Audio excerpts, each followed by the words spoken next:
Well, hello and welcome to the most important topic today in Ghana, and that's changing or amending our constitution. Indeed, if you're a Ghanaian, be whether you're Muslim, traditionalist, or Christian, this is what you swear by. This is what guarantees you life and death. This is what guarantees you justice, is access to school. I mean, this is what holds you as a Ghanaian as to whether you're going to have fair play or not.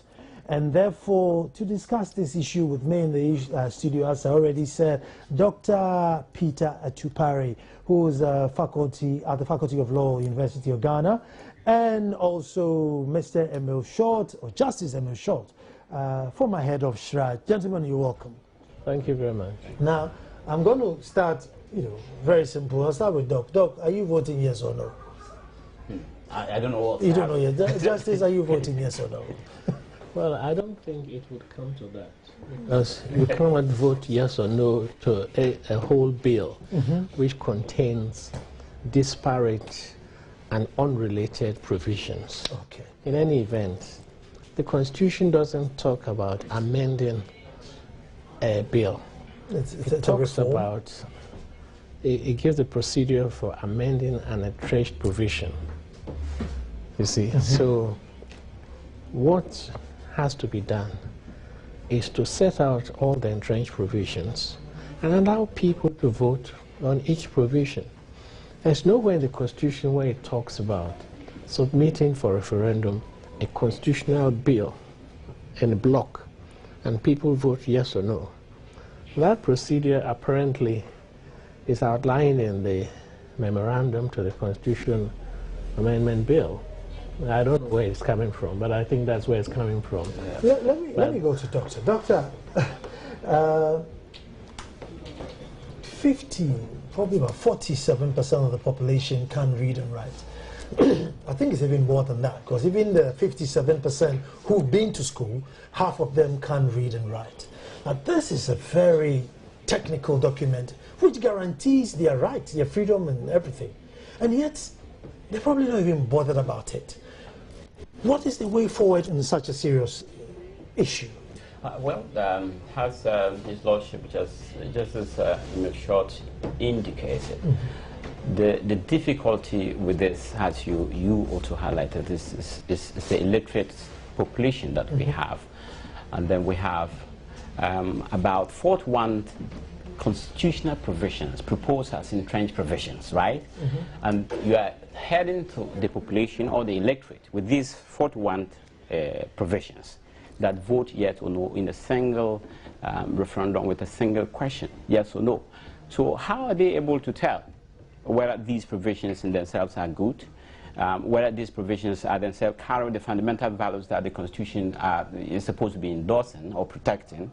And if they are not able to read or even to decode what these provisions are all about, what do we do? So for me, the way forward is not just about considering constitutional amendment has a relationship, a political relationship, or a political power relationship with law. It is a relationship between citizens, or subjects, if you like, and law. For that matter, they ought to understand. So we have to intensify education on this. We open up the process for people to understand what they're voting for, and then we can make enough input into this. If you shout it, of course, the way forward is quite bleak. Doctor, let me also stay with you. You see, as a people, we have developed the ostrich mentality where if you bury our heads in the sand, it's not happening. We become very hypocrites, and we are unable to face our demons. The governance structure that the Constitution gives us is definitely not right for this country.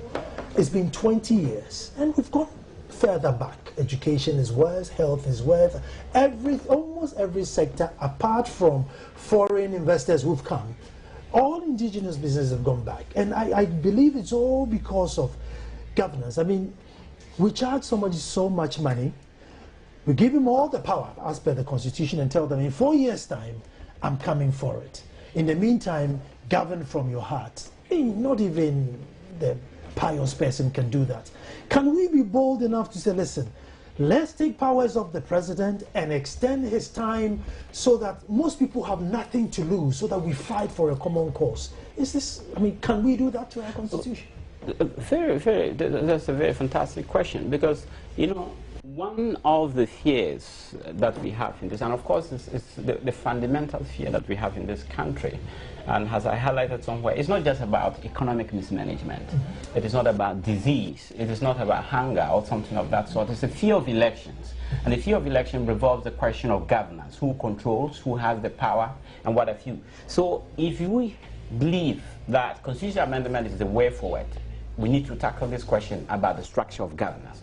Now, we are talking about zero-sum politics in this country. If I win it, you don't need. So you are annihilated from power. You cannot make meaningful input. And once you are outside the circles of power, you're viewed as evil. Even also, even if you have the most useful ideas, no one would welcome them. And then you talk about the concept of political devolution in this country, which is, you know, a necessary aspect of this zero-sum politics. If you don't take these provisions or these structures of government seriously to ensure that the proper provisions are proposed, and then you close the doors, you close the windows, and people are not able to get to this, the fear of decongesting the central, the fear of winner take all, the fear that political, you know, elections are just like investment. If I put in money, I must get it, and I can get anywhere to get those monies, and those people will have to sit. These are the fears that we're going to get to our faces, and these are the fears that are going to erupt this country into some kind of disaster one day if you don't manage this amendment process very, very carefully. Justice, I put the same question to you. I mean, if we are looking or we are going back to our Bible, should we consider this? I mean, definitely it should be democracy, but should it be this 4-year business where one person elects everybody from the Chief Justice to the IGP to board members, just one single person from Flagstaff House is running business in Wale Wale? Should we think about it? Definitely the excessive or wide powers vested in the president under this constitution is something that we have to look at critically. And it is one of the reasons why the winner-takes-all system has polarized the entire nation. And that is why our elections are so divisive. And there is so much division and resentment among the political parties. Unfortunately, the CRC, nor I believe the CRIC, have not made any recommendations about amending the winner-takes-all system. In other words, not propose an electoral formula that would do away with the winner-takes-all system. And so the IEA, for example, has, at the moment, I'm part of the advisory committee on the winner-takes-all system. And we're doing consultations all over the country to solicit the views of the public, as well as, you know, recognized institutions, as to whether we should change this electoral formula that we use. In other words, if in a presidential election, the person who gets more than 50% then is declared the winner. Even if the person who comes second gets 48%, which is a substantial percentage of the votes of the electorate, that person has no say whatsoever in the governing process, you know. And that, to me, is unfair. And that is what has created this division, the resentment, and it has made our politics a do-or-die affair, you know, because you, as Dr. Tropre said, it's a zero-sum game. In other words, you win everything. You lose everything. And in the context of our own political situation, where there is no state funding for, you know, political campaigns, I mean, this is serious.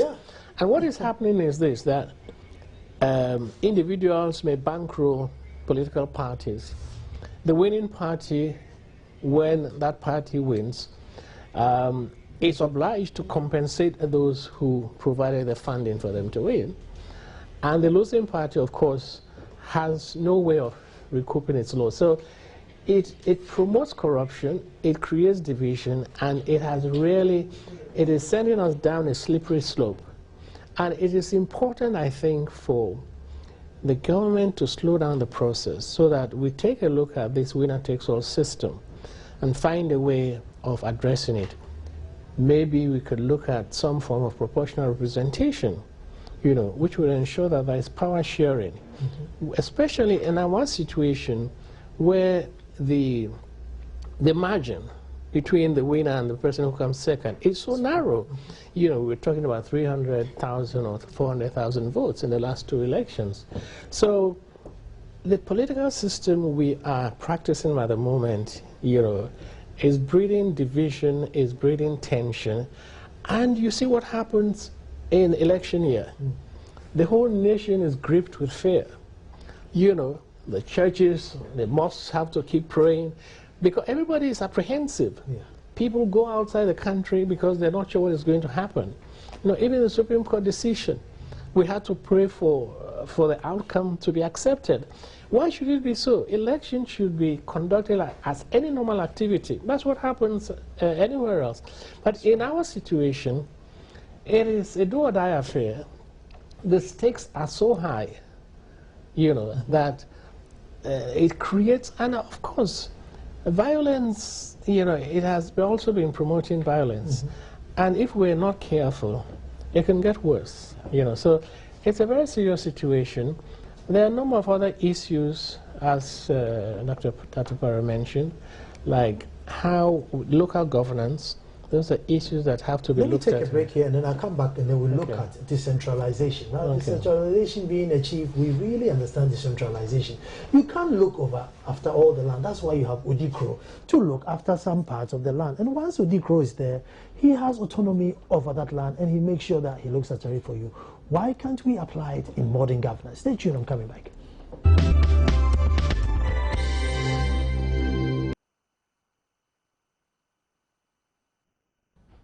Changing the constitution, amending the constitution, whatever it is, as Ghanaians, we need to have a serious look, because life is dynamic, and as you change, there are certain things that may, make sense 20 years ago and today maybe a cake, and you'll have to amend it. However, the constitution is such that whatever it says is what it says. But we're going to look at decentralizing so that districts can take charge of what they do, their schools, their hospitals, and run. Can we look at that? Doctor, let me start with you. Write it, entrenching the constitution so that districts can look after themselves and not constantly feeding off central government. Of course, that is part of the legitimate concern, and of course this concern was raised quite substantially during the Constitution Review Commission's work, when a chunk of Western Ghana have called for elections at the district level, the DCEs and what have you, just to be able to extricate ourselves from the grip of central government power. And the fact that people at the grassroots level felt that no, in fact, it's not just about self-governance at the local level. It is just about an extension of the policies of the central government to the district level. So they are unable to be on their feet. They are unable to assert their independence. They are unable to actually have what we call self-drive in terms of policies that they will engender or generate for their government. And as Emil Short indicated, I believe that our inability to decongest the center is one of the core reasons for this winner-take-all business. Because a person who has lost it, you have lost it absolutely. You have lost the center, you have lost the local area, all right? So you have nowhere to go. You just have to hang around and wait for the next 4 years. And believe me or not, as he indicated, if you don't have state funding for political parties, and political parties in this country will have to travel, say, to Nigeria, elsewhere for funding, and those people who are financing the elections obviously will be looking for returns, right? So if I'm looking for returns, what policies am I going to propose for these returns to come? Those policies may not actually be at the core of the interests of people of this country, to be at the core of the interest of that person who has financed the elections. And he's saying that, bring me back the money that I put into your election. And the person who has lost, where is he going to go? Probably there's some desperation that is going to be engendered after the loss. So I believe strongly that the local government concept that we've been operating for the past 20 years ought to be looked at as part of the business in dealing with the critical question about decongesting the center, about empowering the people at the local level, and of course, this winner-take-all business to be tackled seriously. If we rush this business of constitutional amendment process and we conceive it as if it is a relationship between the government and law, not between law and the people, for that matter, the interest to be defined here is the interest of the people. But we'll get there with a bill proposed by the government, handed down. People may vote yes or no, depending on their understanding, but we're not going to get anywhere. It looks like we have started from point zero and we are back to point zero. So these questions have to be interrogated seriously in order to make a move. Justice, I mean, this is a really serious, I mean, it's, maybe I'm exaggerating, but it's a do or die for the average Ghanaian citizen, because once it is sealed, you're locked in there until whenever another review comes. And whether you like it or not, that's it. So how do we get the average citizen to say, look, let's talk about these issues and make sure we know what goes in there before it's sealed? And this is why it's very important that the whole process should, be slowed down. And there should be intensive, massive public education about the issues. You see, after the CRC submitted its report to the president came out with a white paper, the government came out with its white paper. There wasn't much discussion about the white paper. Very few people know what the white paper said. And then the whole process was handed over to the Constitutional Review Implementation Committee, okay? Now, if you're talking about decentralization, for example, most people want district assembly members to be elected and the district chief executive to be elected so that they are answerable to the people. Presently, it is the president that appoints the district chief executive, so he or she is answerable to the president and not to the people. And presently, the president has the power to appoint 1/3 of the members of the assembly. That also is not good enough, There should be proper decentralization, not only in terms of the exercise of power, but also in terms of financial autonomy, And if we don't do that, then you still have executive control, at the local level. You should have a situation where even if a particular political party has won at the national level, there is room for a different political party or combination of parties to have control at the local level. So you have that balance, in terms of political control, But if you have a situation where a particular party has won the elections and has control at the national level, and that same political party is also controlling, the local government, it's not the best. And I think that it's important for that. That's an issue that has to be looked at very clearly. Now, there has been a slight amendment of the present position, but it's still not satisfactory because the government is still saying that it has to nominate about 5 members, and the names will be sent to the Public Services Commission, and then they select 3. But that's not good enough. These half measures which were, the government is looking at, it's not good enough. We must really talk about proper decentralization, where the people would be able to elect those that they want them to govern, and they can hold them accountable. That is the way forward. Doctor, I'm going to get very controversial. Now, elections are serious business for any nation, and everyone has one vote. Now, without a doubt, Justice Emil Short here is very, very learned, and if indeed he looked at certain candidates at a particular time and Justice Emil Short or yourself decided that I think candidate A at present time is a suitable person for Ghana because maybe now we are going through an information age and this guy is IT, you've read his background, so you go and vote. Then there comes a woman who she's coming to vote because she's got a T-shirt, can't read and write. All she's looking for is a symbol and then thumbprint because she got 5 CDs. And then out goes Justice's vote because she was the +1 that tipped the scale over. Can we allow voting on this, or should there be some measures to say, listen, you must have some basic understanding of why you are in the queue? Very, very important. You know, for a very long time, I have been reflecting upon the most objective basis for us electing people to public office in this country. Because it appears to me from the past elections, right from 51 to date, that ethnicity, religion are very critical factors or determinants of how a person wins elections in this country. And that for me has been very, very regrettable. You appear stupid by virtue of your name in this country if you make some contributions to a public discourse.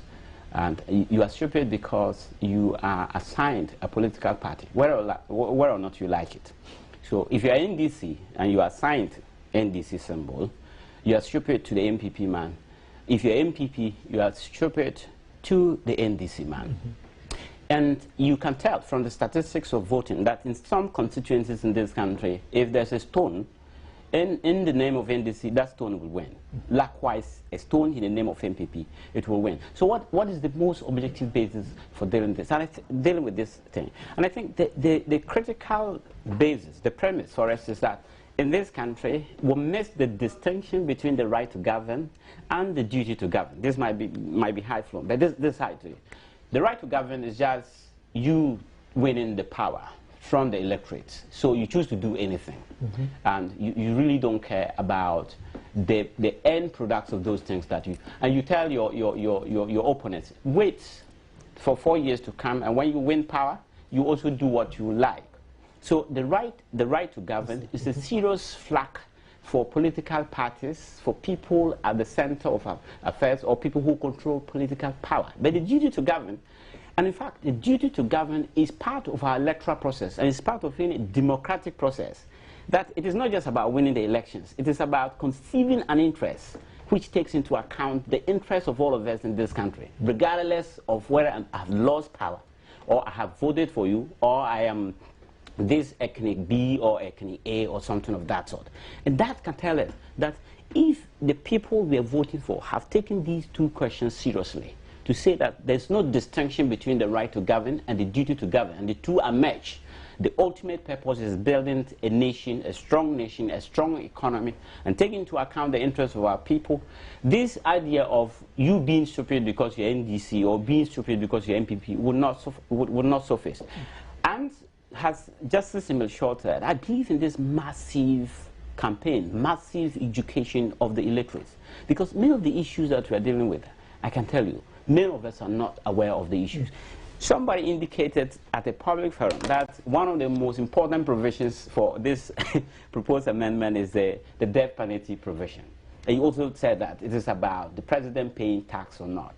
How many of us are aware of those things? Is there any some kind of survey to grant that conclusion that the most important provisions proposed would be the death penalty, the president paying tax or not? You know, since 1995, how many of the people sentenced to death have been executed? And how many of us since 1992 are aware that the president pays tax or does not pay tax? Right? These are not the issues. Of course, if you think that they are the issues, they must be backed by some kind of survey. It is not just a desk review. We can conduct a literature review, a desk review, and come out with the position that, oh, of course, what you're saying is not true.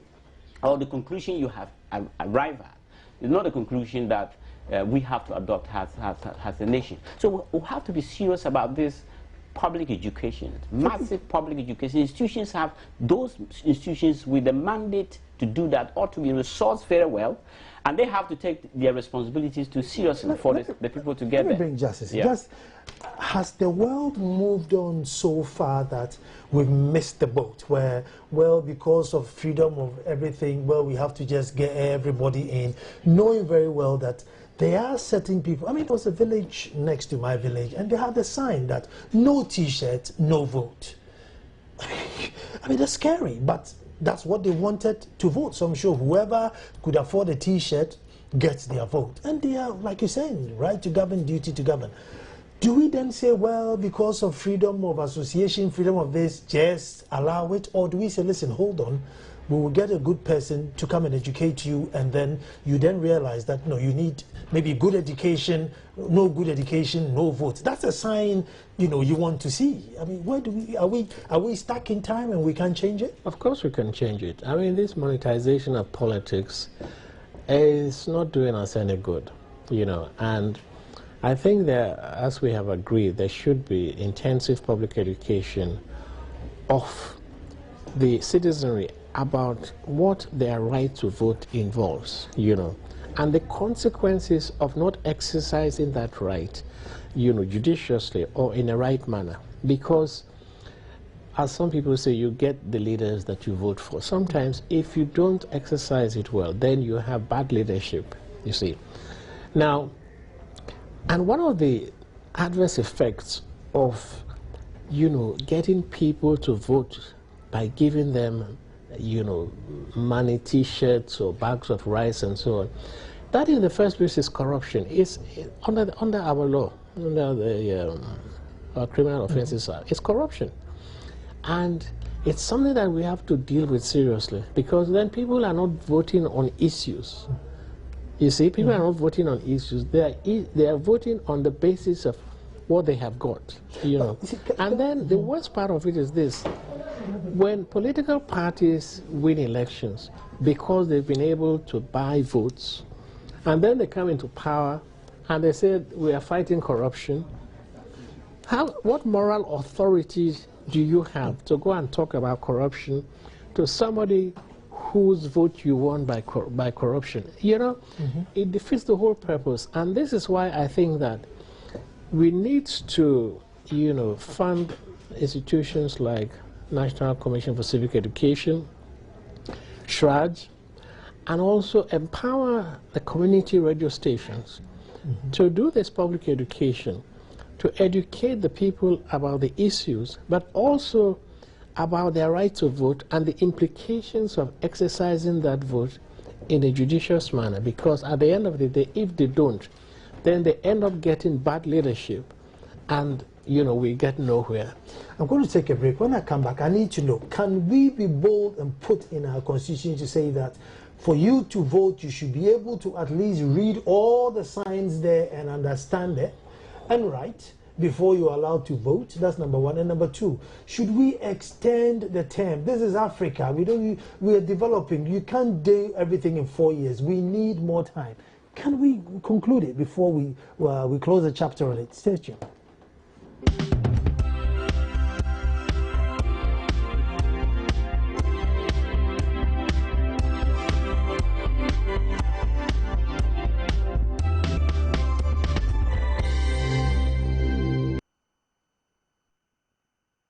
Welcome to the most important subject in Ghana today, and that's amending, reforming, renewing, rewriting our constitution, changing things in it. But so far as it's got to do with the constitution, it is very important. Justice, I'll come to you. Can we write in our constitution that anybody who queues up to vote should at least have the basic understanding? You should be able to read and write what is going on. So you come and vote, and the president probably also needs more than 4 years, you know, to do anything meaningful in our part of the world. You know, our structures are not in place, our systems are not in place, and you need time. Can we do that? With regard to the latter question, as to the tenure of office, the time, that was an issue that was raised during the Constitutional Review Commission deliberations. But I think it was decided that the 4-year period would stick to the 4-year period. So that issue was debated. But I think that, well, some people have suggested that we should have one term of 5 or 6 years, so that the person who wins the election doesn't have to think about the next standing election for a second time.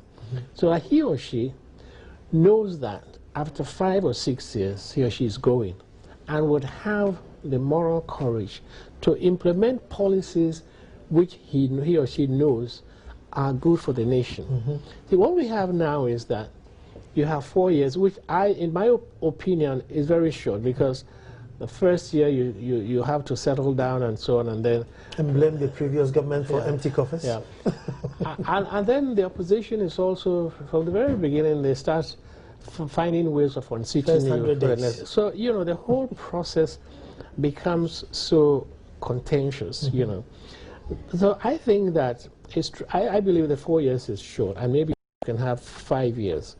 But some have suggested, I think there's some merit in it, of getting the winner to stay for about 5 or 6 years, and then just one term. You know, for our situation, that may not be ideal for, you know, other countries, but for our situation, the way we do our politics, the way we cling to power so tenaciously, and we fight, you know, and by fear of foul means, you have to make sure you are re-elected, you know. I think that we need to look at that. But as regards imposing qualifications on people to vote, that's a difficult one, because, you know, I mean, the maxim is one man or one woman, one vote, you know, and I don't know that you can impose any such qualifications of whether somebody can read or write. In any event, what is the meaning of literacy? Read or write what? Is it English, or read or write your local language? I mean, what qualification would you... At least understand what the process is about. Well, I think if people are educated well, they will understand. I don't think we can underestimate the intelligence of even our, you know, our folks in the rural areas. You know, we have community radios that, you know, speak to the people at the rural area, and I'm sure they would understand the issues. Most people have gone to school, basic primary education. Once you've got that, they should be able to understand the issues and to be able to assess candidates, you know, and then vote for them. So I will not be in favor of, you know, imposing stringent conditions for exercising the right to vote, you know. That might be difficult. I think Doctor wants to comment on that, right? Well, you said, I share Justice's view that on this point, it's important to distinguish between literacy and education. Yeah. The ability to read and write goes to literacy, the informed mind goes to education. So I believe that when the issues that are before the people and they're subject of elections, the people are properly informed about, or they're adequately informed about those issues, they should be able to exercise their rights. So the education is important, not just about literacy. And you should take into account ranges in our population setting. There are category that about 70 years and above who will be there to exercise, and for some reasons may not be available or may not be amenable to literacy programs. Some educational programs... Shouldn't we be brutal for the next probably 10, 20 yees? Be brutal until we even things out? Primary education is compulsory. If we're taking it seriously, since 1992... 56% of the people educated in Ghana come through as functional literacy. They can read and write. Yes. So even though it's compulsory and they exercise it, they still didn't benefit. I mean, 50 is a lot. Yes. But the point I'm trying to say is that, in fact, we have in this country people who are literate but who are not educated on these issues that are before us, and they are subject of election. So if you are literate or not, you know, non-literate, the important point is that you should be informed, you should be educated, you should be well informed on the issues. So it's not just about this naked idea of read and write. You can read and write. I'm sounding a bit radical, but maybe we do what you do for your driving license, where you sit in front of the computer and click, what do you do at the T-junction, what do you do here, and then you have a license to vote. No, in that case, you run back to these symbols that are associated with political parties, that a person goes to the police station and says, look, where is the umbrella? Or where is the elephant? So he's able to identify those things, but he's not informed on the issues that are put forward by NDC or MPP. So for me, the education is critical. It is not about identifying symbols. It's not about reading It is about whether or not you open yourself out to be informed. Are you educated enough on the issues that are before us? There are people with PhDs, people with master's degrees, and they don't really care so much about the issues that are put forward by these political parties. The important thing in this country, as I said, is the deep-seated ethnicity associated with elections. So he comes with his PhD, and all he thinks about is that, oh, this party is my party.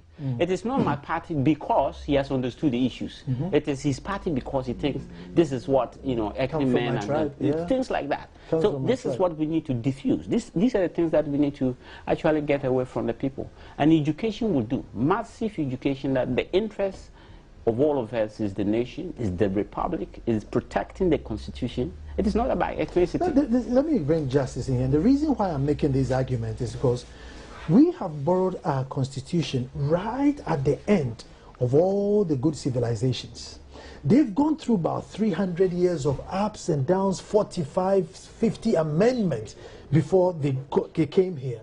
And for each amendment, there was a particular reason why they came there. I mean, and we've just borrowed it at the end. Without going through all their hassles, we've just taken that and said, good, this is where we are going to start from. We haven't educated our public. We haven't even built a nation state. We are more tribal state than we are, you know, nation state-wise. So we haven't done all that, and we have borrowed their constitution and said, this is what we are going to follow. So clearly, you know, we will fail. You know, unless you build the understanding of the citizenship, you know, your love for your country. We haven't even trained children to love Ghana. You know, you come through school and you're more Americanized than you even started. But yet still, we have a constitution and said, yeah, follow it. So that's why I'm going back to say, should we be hard on ourselves and be rigid and say, listen, folks, we need to go through this process before we move. I don't even believe, I think 2016 will be very unfair to Ghana to take this country through an election. I think it will be very unfair. No, I mean, don't forget that we have had two changes of government, you know, since 1993. So people are exercising their votes in such a manner as to change governments. That should tell you that we're not dealing with a situation where people just vote in one particular way. But you know what is important is we must enforce the compulsory primary education system. Make sure it's free and compulsory, because if you get that out of the way, then by and large, you should be able to educate people about citizenship. And you have to look at the curriculum, you know, in the primary schools and to see what it contains, you know. You talk about patriotism. It is true. We don't have a high sense of patriotism. Compare us to the Americans. The American talks with pride about the United States of America, you know. And when Obama is elected, he forgets about being a Democrat. He's not a president just for the Democrats. He's a president for the whole America, you know. And they have pride in their country, you know. But we don't have that sense of patriotism. And those are values that have to be inculcated at the very beginning, at primary school level, you know, so that people understand their civic duties and responsibilities. And that is one reason why the National Commission for Civic Education was established under the 1992 Constitution.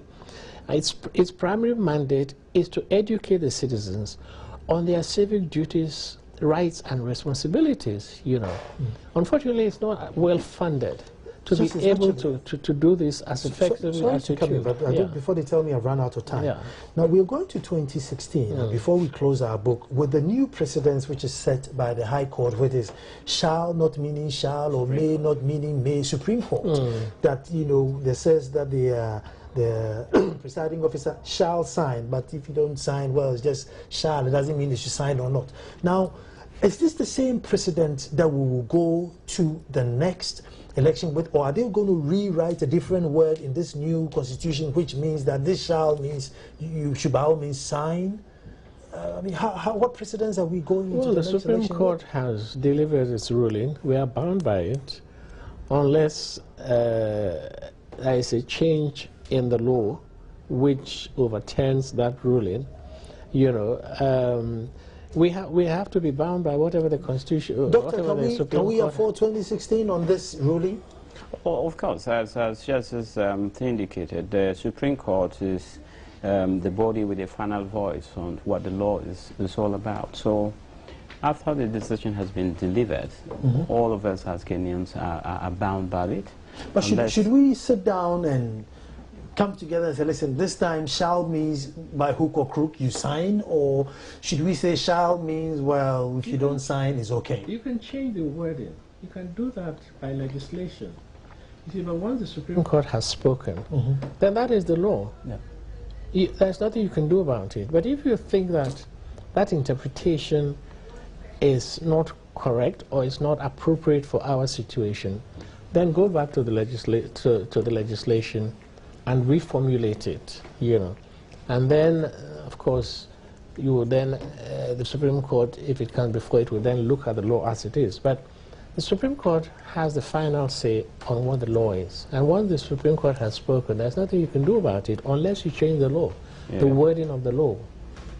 Well, under our current constitutional regime, I doubt it if Parliament will be able to legislate to change what the Supreme Court has said. Of course, it happens in some jurisdictions when they were under military dictatorship. Nigeria is an example. In 1966, when they had a coup, it's a case, a very popular case for constitutional law students like me, where the Supreme Court was to decide whether or not what happened in Nigeria in January 1966 was a coup d'etat. The Supreme Court of Nigeria at the time said it was not. And then the military regime responded by saying that let everybody be aware, should be clear to everybody that that is through a legislation, that what happened was a coup d'etat. If you doubt it, to be told that is a coup d'etat. That was a clear response to law made, to a decision made by the Supreme Court. Of course, in the 60s, the Parliament also responded to the decision of the Supreme Court under our first president. But under the current constitutional regime, I doubt it. If Parliament... So this is it? Yes. No, I mean, Parliament cannot overturn the decision. Yeah. But Parliament can change laws. Okay. Okay? Yeah. Okay. Parliament can change a law. Parliament has the supreme authority to enact laws. Judiciary interprets the law, and, you know. Okay. The executive enforces the laws. Yeah. These are the various functions which, you know, are assigned to the three arms of government, you know. Yeah, and in that case, you have to consider whether the provision you're talking about is an entrenched provision or it is a non-entrenched provision, where Parliament is open to come by ordinary legislation or whether or not that provision can be subject to a national referendum, in this case, to go. Peter Tumpari, thank you very much. Justice Emershaw, thank you very much. I will hope that maybe we can get a part 2 on this, because there's a lot of education and importance in this subject, and I hope we shed a lot of light on it. Folks, as I say, tomorrow we'll be back to do it all over again, and thank you for watching. Gentlemen, thank you very much. You're welcome. Welcome.